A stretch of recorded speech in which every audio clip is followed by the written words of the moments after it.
향후에 LA VM10 신장비가 좀 더 돼서 내년 이맘때 가을쯤에 제가 교육을 한다면 제 욕심이 하루는 지금대로 하고요.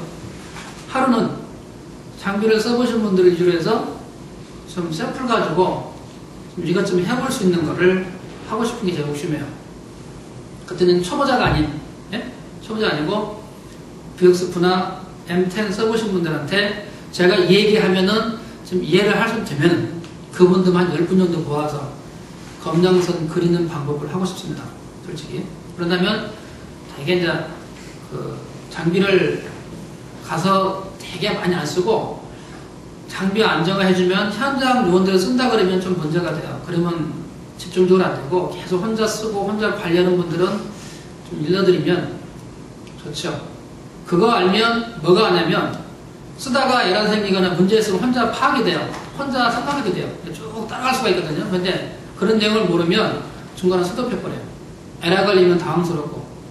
그래서 분석기는 뭐 에러 걸리는 이유가 프로그램상에 에러가 왜 뜨냐면 분명히 이런 에러가 나올 거라 예상해서 만들어온 프로그램이에요. 그러면 겁낼 건 아닌데 되게 쓰다가 파츠 잘못 쓰면 에러 뜨면 겁이 나요. 장비가 죽었는지 아니면 뭐가 깨졌는지.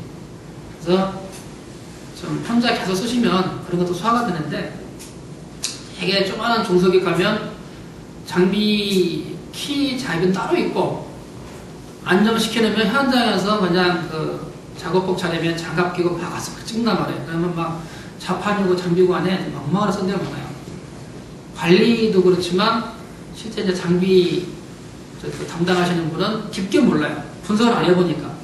그러다가 한 몇 개월 뒤에 고장나면 또 모르죠. 자꾸 이렇게 반복되는 그런 게 있습니다. 요 에미션 분석기는 단순해요. 에러 나오는 거 뻔해요. 네? 쓰다 보면은 잘 쓰는 장면도 나오는 에러는 딱 정해져 있어요. 정해져 있어요. 그리고 눈에 보이는 부러지는 거나 이런 건 눈에 보이기 때문에 금방 알 수가 있는 거고, 이게 하기 위해서 지금 저희들이 워크숍을 하는데 이게 안 지키는 업체가 좀 많이 있죠. 그래서 제가 지금부터 이제 프로그램 띄우면 LA VX9 화면에 먼저 들어갈 거고요. 거기서 설명을 드리고 기존에 쓰신 분들은 아마 설명 들어서 듣는 중간중간에 혹시 더 궁금했던 부분이 있으면 질문을 해주십시오.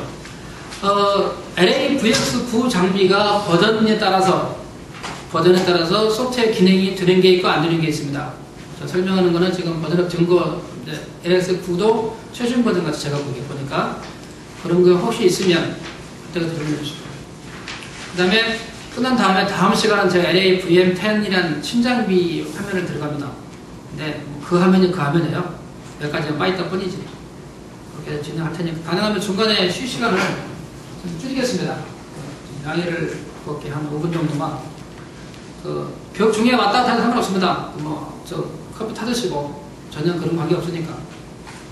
틀에 있는 교육은 아니니까 편하게 해주시기 바랍니다. 나머지 시간에 진행담 제가 많이 받을게요. 그렇죠? 지금 제 여기다가 윈도우 XP를 12 해가지고 엔테나고 PC하고 장비가 서로 교신을 하는데 방식은 TCP/IP 방식입니다. TCP/IP 방식이니까 당연히 어드레스가 있어요.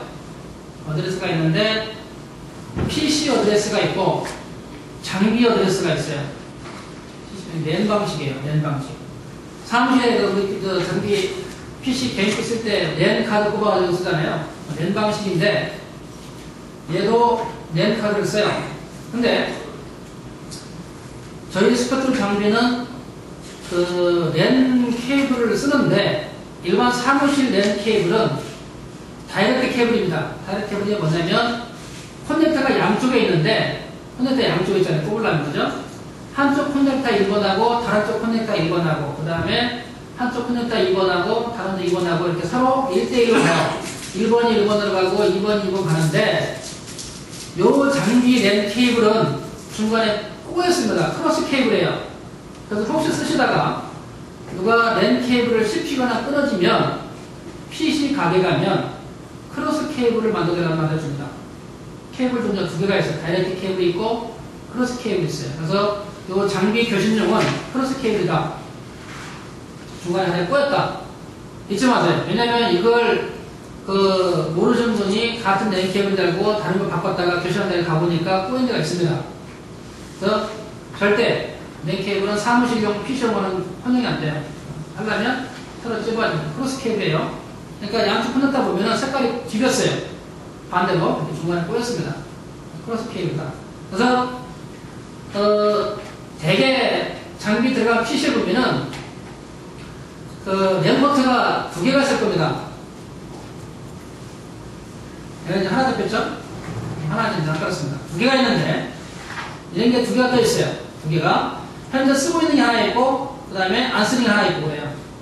그래서 대개 두 개인데 만약에 얘를 쓴다. 그래서 클릭해서 여기 들어가면 여기에 프로토콜 TCP/IP에 여기에 가서 보시면 여기다가 넣는 거예요. 어드레스를. 그래서 PC의 어드레스는 192.168.11.1입니다. 192.168. 자, 192.168.11.1이에요. 그죠? 이게 PC 어드레스고, 장비 어드레스는 10이래요. 192.168.11.11인데, 11은 세팅을 안 씁니다. 프로그램치가 들어있어요. 프로그램 깔면은 그 속에 장비가 11이라고 이미 잡혀있고, PC만 제가 설정해주면 돼요. 됐죠? 그 다음에, 요거 한 다음에 마우스가 이 알로 가서 클릭하면, 나머지 25.25.25. 자동으로 들어갑니다. 요게 장비의 어드레스예요. 근데 간혹 요 어드레스를 지워서 왜 지웠냐면 랜 포트가 두 개다 보니까 하나는 장비 쓰고 하나는 사무실 랜 케이블 연결 쓰다 보니까 그 IP 어드레스가 중복이 돼가지고 장비 교신하는 적이 많아요. 잃어버려가지고 항상 요거입니다. 근데 문제는 지금 얘는 오케이 얘는 지금 랜 포트가 하나예요. 그죠? 두 개의 데가 있어요. 두 개인데 얘 쓰다가 얘가 죽어버렸어요. 다른 걸 쓰고 싶어요. 옆에 걸로. 그죠? 그럴 경우는 두 개의 포트인데 얘를 지우고 얘를 쓰고 싶다. 그럼 제가 버팀을 다시 하겠습니다. 왜냐면 두 개 있는 걸 봐야죠. 포트를. 이걸로 볼게요. 그래서 항상 그 랜 카드의 랜 포트 어드레스는 설정을 하실 때 저기 SP 아래가 아마 VM10입니다. 이게 보시겠죠? 왜냐하면 제가 드라이브를 닫았기 때문에 랜 포트가 두 개가 나올 겁니다.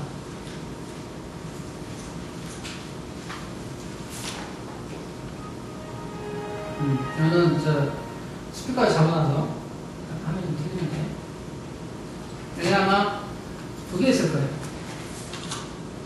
두 개 나오죠? 얘가 두 개 됐단 말이에요. 두 개 됐단 말이에요. 이렇게. 그래서 제가 항상 뭐 교시안 된다고 이걸 아래를 자꾸 물어보는데 모니터 모양 두 개 붙어 있는 걸 항상 물어봐요. 지금 곱하기 있는 게 포트에 아무것도 케이블이 연결 안 돼가지고 두 개가 있는 거거든요. 이렇게요. 그죠? 그래서 만약에 이 포트에다가 현재 잘 쓰고 있었어요. 이렇게 맞죠? 192.168.11.1 이렇게 썼어요. 써서 썼어요. 잘 쓰고 있는데 갑자기 교신이 안 돼요. 교신이 안 돼가지고 얘 말고 얘를 한번 옮겨보고 싶어요. 포트를. 물론 PC 뒤에 케이블도 옮겨야 되겠죠. 구멍이 두 개 있습니다. 랜 케이블 맞는 구멍이 딱 두 개밖에 없어요. 옮기고 그러면 옮기는 방법은 여기 가서 내가 이 어드레스를 집어넣어야 되는데 아까 그 어드레스가 안 들어갑니다. 한 PC에 두 개 어드레스가 존재를 못해요. 안 들어가요. 그러려면 반드시 먼저 얘한테 와서 클릭해서 얘를 클릭하면 나가요. 이렇게 해서 오케이 하고 그 다음에 여기 가서 다시 그걸 넣는 거예요. 이렇게 그러면 들어가죠. 그 번호가. 그래서 192, 168, 11.1 그래서 이렇게 하면 먹힙니다. 근데 이게 하나 있으면 다른 거 안 먹혀요. 그죠? 이렇게 하면 먹힙니다. 그러면 여기다가 이거 옮겼으니까 이 컴퓨터 이 뒷구멍에다가 장비에 오던 랜 케이블 그 케이블을 꼽아줘야 교신이 돼요. 그거 되면 이게 문제 있는 거죠. 이게 문제 있는 게 아니고 컴퓨터 뒤에 컴퓨터에 있는 랜 카드가 문제 있는 거예요. 이렇게 포트가 살아있으니까 언제든지 바꿔 써볼 수가 있어요. 그렇죠? 얘 바꿔도 안 된다. 똑같은 경우다. 그러면 장비 안에 있는 CPU 보드가 문제이거나 장비가 문제죠. 그렇죠? 랜 포트는 두 개가 있다. 이렇게. 항상 어느 장비가 아마 두 개 쓸 겁니다. 거의 그 장비에 따른 PC는 랜 포트를 추가해서 따라와요. 그렇죠? 자, 이게 이제 지금 제가 여기다가 GIA라는 거는 안 깔아놨습니다. 이쪽에 장비 가서 한번 보여드릴게요. GIA라는 거는 분석한 데이터가 저장이 돼서 나중에 그 저장 데이터를 불러서 프린트할 수 있는 기능만은 따로 없는데 저장하는 번째 아까 봤습니다. 그래서 이 아이콘이 장비에서 분석도 하고 그 다음에 프린터도 하고 저장하는 모든 기능이 다 들어있어요. 그래서 얘를 클릭하게 되면 아까 IP 어드레스가 192.168.11.1이라는 그거가 하고 장비에 10이라고 서로 데이터를 주고받아요. 그래서 장비가 켜있더라면 아무 문제 없이 분석이 화면이 부팅이 돼야 돼요. 그죠?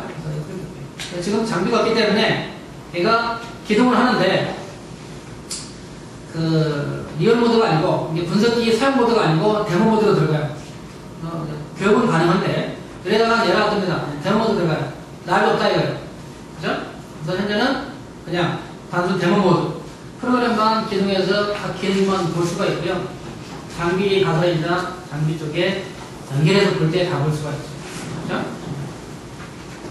그래서 제가 기능을 요 기능 그죠? 기능을 전부 설명을 드릴 거고요. 요 기능이 자판의 키보드에 F1부터 F12까지 다 들어있어요. 기능이. 그래서 요게 이제 AVX9라는 화면이 되어 있고요. 여기 밑에가 아무것도 없죠. 오른쪽만 있고 그죠? VF10은 이 아래가 뭐 또 나옵니다. 밑에 또 하나 있어요. 그 다음에 기능이 좀 약간 틀리고 이게 하나 없어지고요.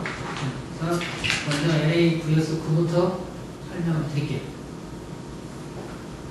자, 첫 번째 여기 이 마우스 가니까 멀리서 보면 보려면 뉴라고 나오죠?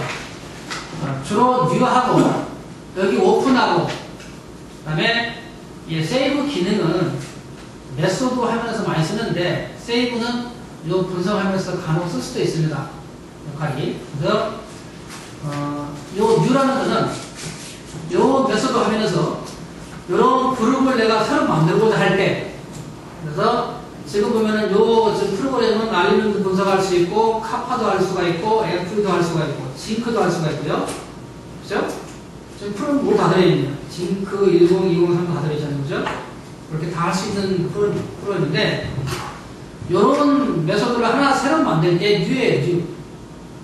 근데 이미 메이커에서 이런 프로그램을 잘 만들어봤기 때문에 혹시 메소드를 쓴다면 차라리 하나 내가 복사해서 쓰는 게 훨씬 잘 좋죠. 기본 파라미터를 그대로 적용을 하고 뉴라고 하면 메소드 네임이 들어가요. 그때부터 뭐가 바뀌냐면 요 안에 있는 요 파라미터를 내가 다 설정을 해줘야 돼요. 뭐 샘플 태우는데 소스 파라미터 조건이 뭐고 그 분석하는 원소는 뭐뭐를 해야 되고 요 순서를 쭉 지나가야만이 하나에 이게 탄생을 해요. 너무 방대이기 때문에 메이커에서 뭐 알루미늄, 카파콘 카파, 그 다음에 FE는 FE 요게 베이스에 맞게끔 제일 이상적인 파라미터를 만들어 놨기 때문에 혹시 내가 하고 싶으면 하나 불러서 복제함을 만들어 쓰는 게 제일 좋아요. 그죠? 그래서 여기에 뉴는 메소드를 새로 만드는 방법이다. 마찬가지, 오픈도 마찬가지예요. 오픈도 메소드 하면서 얘들 부르는 기능인데요. 이렇게 부르면 메소드 부르는 거나 예사를 부르는 거나 그냥 똑같죠. 기능은. 오픈. 그렇죠? 그 다음에 요 저장이라는 디스켓 내용은 용도가 두 가지가 있어요. 요 저장이라는 기능은. 메소드 화면에서 지금은 활성화 안 돼 있는데 내가 어느 그룹에 들어가서 내가 뭘 건드렸어요. 수치를 건드렸단 말이에요. 이렇게. 이게 1인데 이거를 2로 바꾼다. 바꾸는 순간 이게 살아나요. 내가 뭔가 파라미터를 건드렸다는 얘기예요. 그러면 건드렸으면 저장을 해야 할 거 아니에요.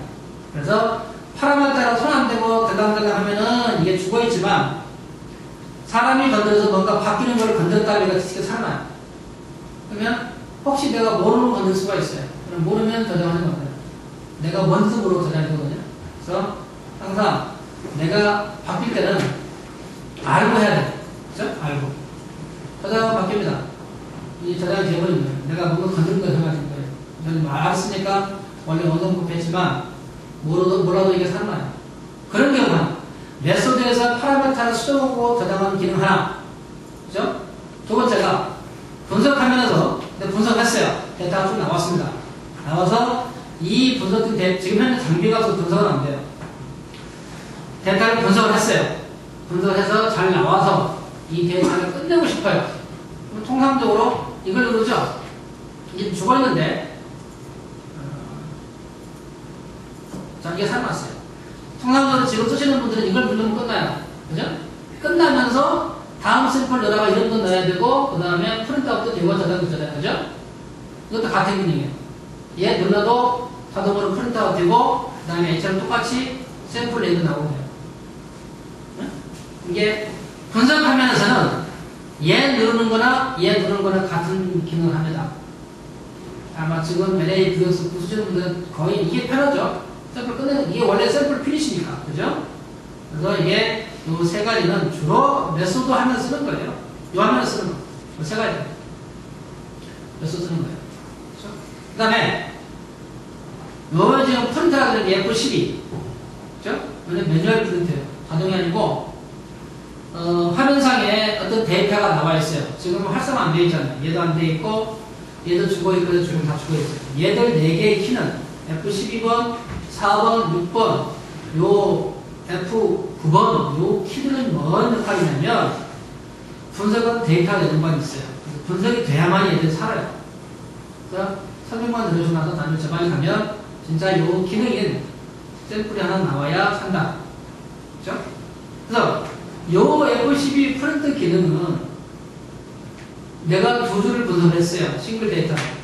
그래서 그 당시에 그렇게 해놓고 F12 누르면 A4 용지에 두 줄 분석한 데이터만 나오지 평균은 안 나옵니다. 화면상에 내가 보고 있는 데만 나와요. 그죠? 그게 이거예요. 그러니까 현재 내가 보고 있는 눈에 이게 현재 X바면 X바만 나올 것이고 싱글이면 싱글만 나올 것이고 이게 F12번이에요. 매뉴얼 프린트입니다. 매뉴얼. 그 다음에 지금 얘가 활성화하는데 활성화 혹시 저런 데 있으면 이거는 눌러보면은 드러날 겁니다. 장비 매뉴얼 나올 거예요. 영문된 매뉴얼. 지금 착각 나는 것 말고 간단하게 된 매뉴얼 몇 번 있습니다. 거기에 아마 이 하나 들어있을 거예요. 그래서 그 다음에 이게 이제 F2인데요. 이게 스타트예요. 자, 여기를 하기 위한 조건이 뭐냐면 얘를 누르기 위한 조건이 여기에 현재는 장비 없이 데모 모드랑 스탠바이 모드가 있는데 스탠바이 모드가 아니고 저기에 4가지 빨간색이 나옵니다. 그죠? 지금 스탠바이 모드니까 스타트가 돼요. 장비는 없지만.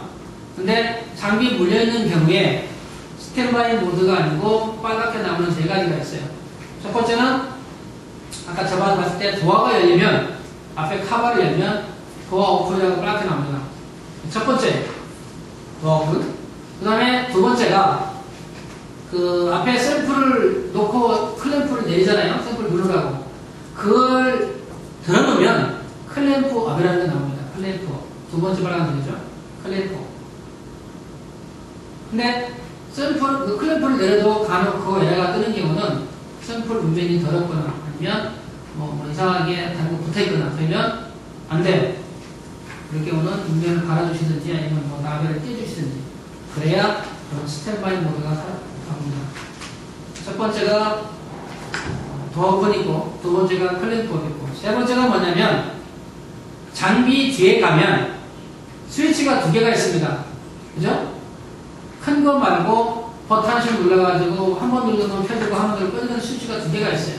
그래서 위에 거가 파워 스위치고 아래가 소스 스위치인데 혹시 누가 소스 스위치를 꺼놓으면 저기가 소스 오프라고 나와요. 그죠?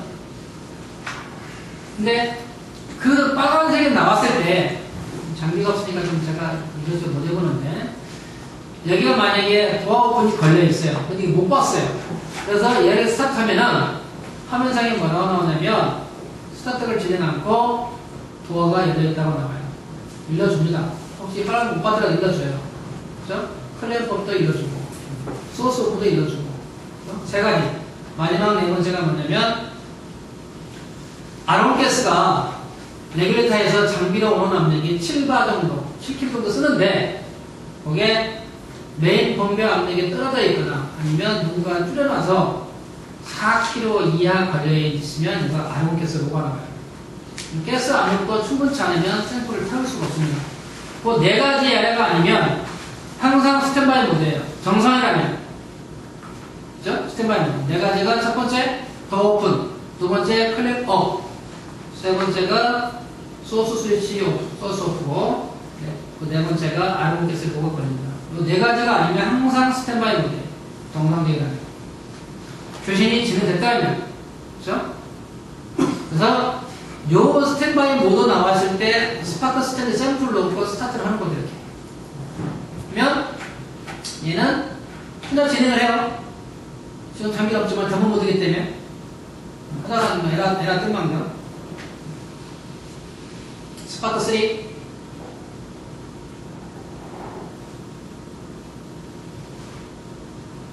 스파크 1 그 혹시 이게 뭔지 네, 나왔어요. 장비 연결 없이. 그죠? 자, 데이터 나오니까 아까 안 보였던 F12 살라고, 그 다음에 F4가 살고, 6이 살고, 9가 살았어요. 그죠? 두 번 나왔어요. 그죠? 자, 금방 이거 보니까 여기서 요 칸에 뭐라고 나왔냐면, 뭐, 프로시, 뭐, 스파크 3, 스파크 1, 그게 모드가 뭐냐? 궁금하잖아요. 한 방에 끝내지.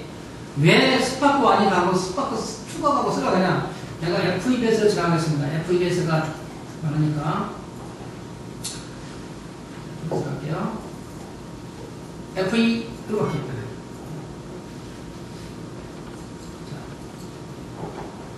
자, 여기서 분석을 하면 진행하죠. 자, 프로시 나와요. 자, 스파크 16이 나옵니다. 프리스파크 2가 나오고. 그죠? 좀 진행해서 스파크 1, 스파크 2, 3, 4 여기 2, 3, 4 지나가나요? 거꾸로 안 가고. 자, 이렇게 했어요. 샘플 안 쳤는데 얘는 지금 데모 모드 지가 알아서 숫자 보여줬어요. 자, 여기 지나가는 게 뭐냐면 FEBS인데 카본부터 질소까지 하나 10개, 10개, 20, F가 29, 28개네요. FE 빼고, M까지, 카본부터 M까지 28개의 원소를 분석하는데, 셀프를 태우는 조건이 틀려요. 카본은 어떤 파워 태워야 잘 나오고 데이터가, 실리콘은 어떤 파워 태워야 잘 나올지를, 독일 스페크트사에서 연구해서 하는 것이 뭐냐? 보시면, 보세요. 카본은 흔히 두 개죠? 두 개인데, 10ppm부터 2%까지 분석은 얘는 스파크 3에서 분석을 해야 된대요. 그래 잘 나온답니다. 파워가.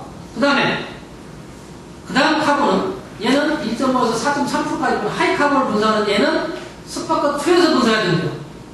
그죠? 그러면 스파크 3하고 2가 뭔데? 뭔데? 자, 스파크 2하고 3가 뭐냐? 그랬잖아요. 자, 스파크 2.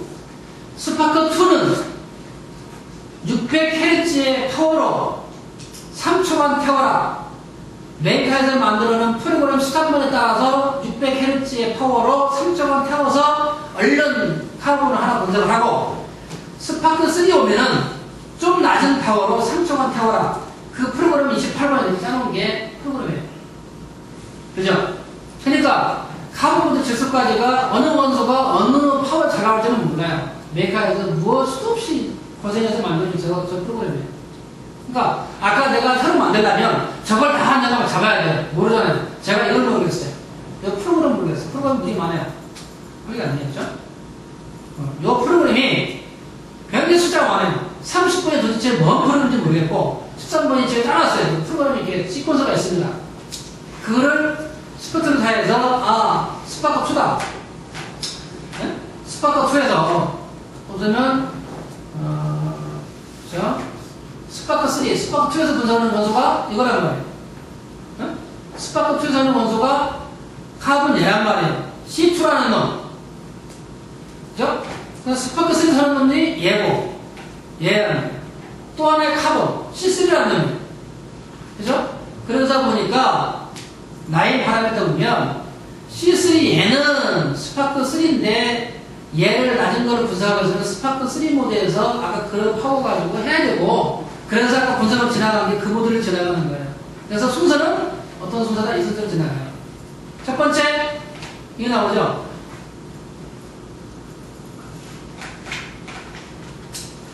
이게, 안 좋은 게 분석을 안 났습니다. 그 다음에, 보죠? 아까 처음 봤을 때 이거 나왔죠? 요 순서 지나가요. 처음 나온 게 프로시.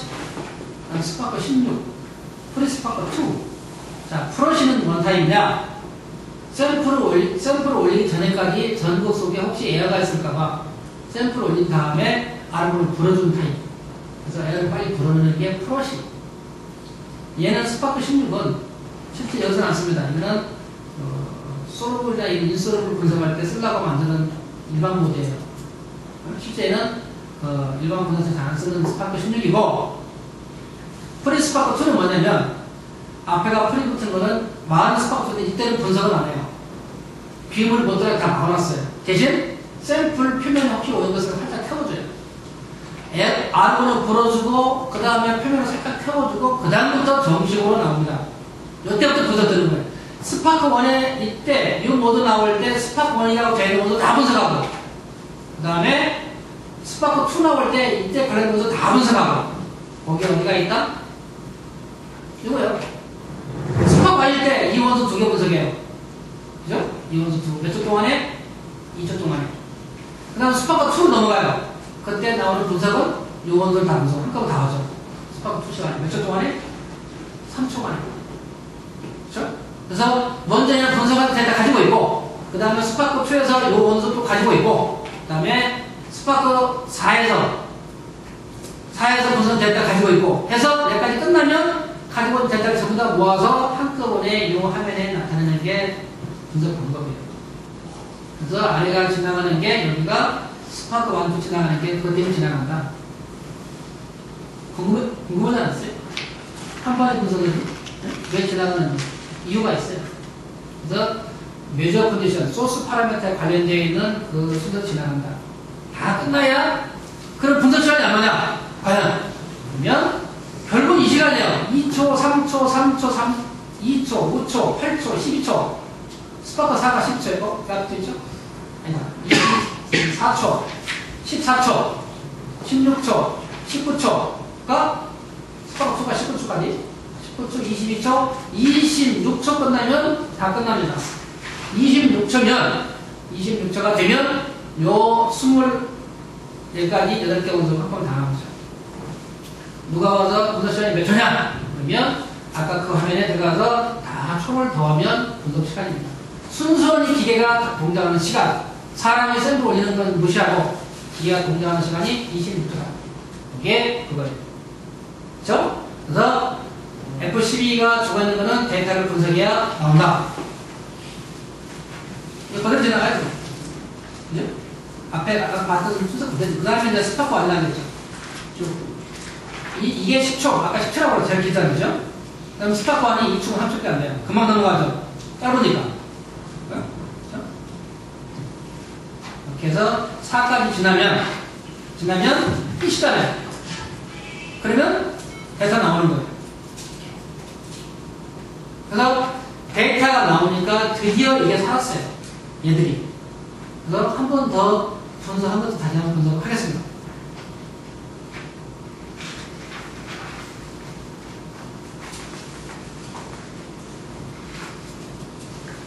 자, 요 화면에 설명할 게 많네.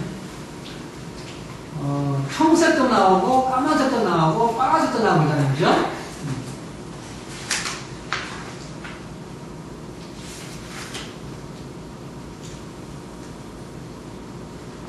자, 두 번 했어요. 오, 해보 모드라 완전 지가 분석했지만 복사해 놨네. 파일에 복사해 놨어요. 네? 이거 PC가 지금 고급 PC입니다. 아니, 복사해 놨네. 시간 다 지나고. 자, 두 번 했어요. 두 번 해서 F2는 아까 스타트 했고, 얘를 누르니까 살잖아요. 이거는 뭔가가 내가 분석해봐야 의미가 없다. 긴급으로 사용할 때 스톱입니다. 스톱. 분석하지 말아라. 지금 샘플도 세고 있고, 데모 모드가 안 쓰네요. 안 쓰나요? 쓰네요. 이렇게 중간에 수업할 때 F3예요. 평상시엔 누를 일은 없는데, 샘플 면을 잘못 가면 소리가 굉장히 클 때가 있어요. 들맞거나 일단 세워야 돼요. 흔들리는 분석을 해봐요. 그래서 F3는 스톱이고, 자, F2, 3, 그 다음에 4가 여기 있습니다. 4는 두 번 분석하는 싱글 데이터에 대해서 내가 수동으로 평균될 때, 이렇게 들으면 X8 수동 4는 한 번 더 누르면 싱글 데이터, 한 번 더 누르면 수동, 싱글. 지금 요 설명 기능은 M10도 똑같습니다. M10도 지금까지 설명한 다 기능은 똑같이 보고 들어가요. 그래서 평균, 그 다음에 싱글. 그러면 F6은 뭐냐면, 6이 뭐냐? 얘는 평균만 나오잖아요. 그죠? 얘는 두 번 분석한 데이터에 평균도 보여주고, 평균에 1번, 2번 분석한 데이터 평균. SD가 뭐냐면 표준 편차예요. 표준 편차라는 개념은 싱글값, 두 개 똑같아서 그런데요. 1.78, 1.78이야. 만약에 1.76이면 평균이 1.77이 나오겠죠. 그죠? 그러면 눌러면 얘가 1.77이 나올 거 아니에요. 그러면 평균이 1.77이다. 그럼 얘는 평균값 1.77에 대해서 첫 번째 싱글이 1.78이 나오고, 그 다음에 두 번째 1.76이 나오니까, 거기 두 개가 평균값에 대해서 벗어난 정도가 표준 편차예요. 표준 편차. 지금 제로제 똑같으니까. 그죠?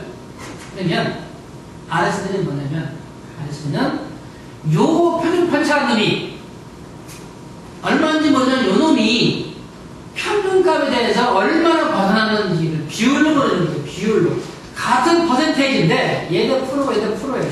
얘는 농도 편차의 퍼센테이지고 얘는 비율 퍼센테이지예요.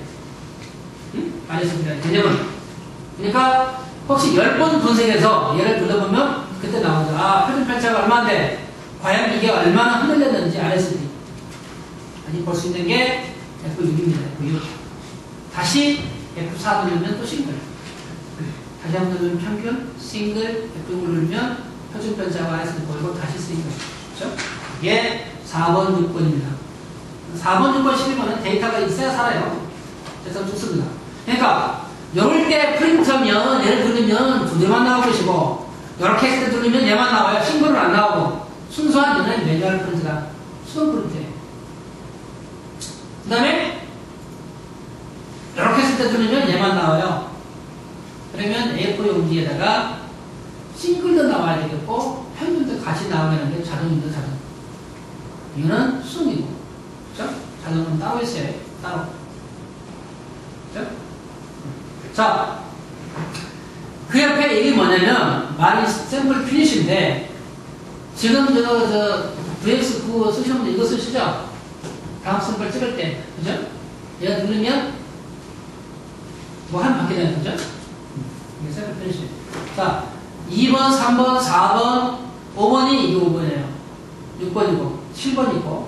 자, 5번은 뭐냐면, 5를 클릭하면, 도스럽, 지금 쓰고 계시는 저기 동부제철 장비는 샘플을 이미 분석한 다음에 샘플 이름을 누르고 F1을 누르면 이름이 안 들어가고 데이터가 저장이 되고 날아가잖아요.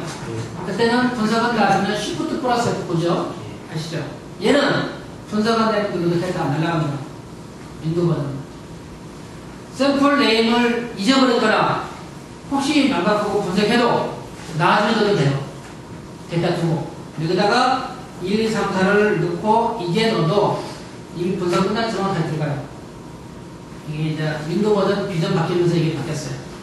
그리고 이게 이제 이거 오면은 이제 샘플 아이디 넣는 거예요. 샘플 이게 뭔지, 뭐 트래킹 넘버가 뭔지, 뭐 타겟이 뭔지 넣고 그래야 만약에 저장이 되더라도 이 이름으로 저장이 되고 프린트에도 이 이름으로 나와요.